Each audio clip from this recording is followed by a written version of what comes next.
Ropra, dans le Haut-Jura vaudois, 1903.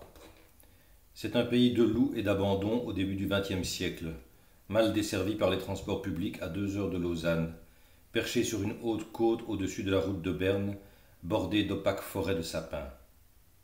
Habitation souvent disséminée dans des déserts cernés d'arbres sombres, villages étroits aux maisons basses.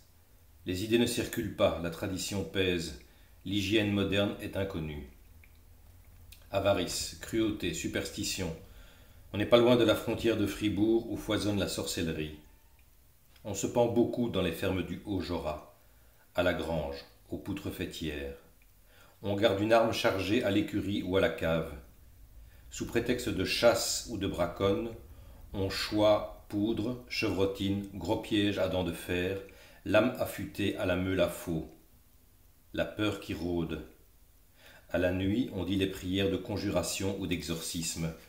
On est durement protestant, mais on se signe à l'apparition des monstres que dessine le brouillard. Avec la neige, le loup revient. Il n'y a pas si longtemps qu'on a tué le dernier, en 1881, sa dépouille empaillée sans poussière à 12 kilomètres dans une vitrine du musée du Vieux Moudon. Et l'horrible ours venu du Jura. Il a éventré des génisses il n'y a pas 40 ans dans les gorges de la Mérine. Les vieux s'en souviennent, il ne rit pas à Ropra ni à Hussières. Au temps de Voltaire, qui a habité le château d'en bas, au hameau d'Hussières, les brigands attendaient sur la route principale, celle de Berne, des Allemagnes. Plus tard, les soldats revenus des guerres de la Grande Armée rançonnaient les honnêtes gens. On fait très attention quand on engage un trimardeur pour la moisson ou la pomme de terre. C'est l'étranger, le fouineur, le voleur. Anneau à l'oreille, sournois, le laïol glissé dans la botte. Ici, on n'a pas de grand commerce, d'usines, de manufactures. On n'a que ce qu'on gagne de la terre, autant dire rien. Ce n'est pas une vie. On est même si pauvre qu'on vend nos vaches pour la viande au boucher des grandes villes. On se contente du cochon et on en mange tellement sous toutes ses formes, fumé, équené, haché, salé, qu'on finit par lui ressembler, figure rose, hure rougie, loin du monde, par combes noires et forêts. Dans ces campagnes perdues, une jeune fille est une étoile qui aimante les folies. Inceste et rumination dans l'ombre célibataire, de la part charnelle à jamais convoitée et interdite. La misère sexuelle, comme on la nommera plus tard, s'ajoute aux rôderies de la peur et de l'imagination du mal.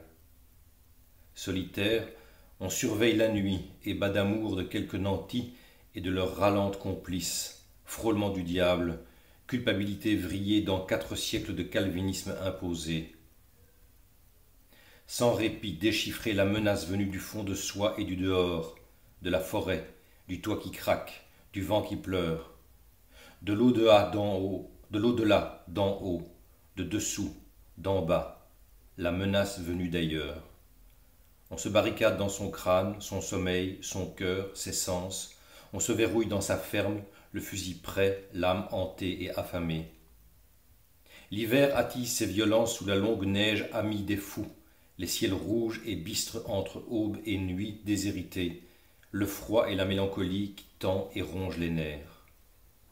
Ah, j'oubliais l'effarante beauté des lieux et la pleine lune.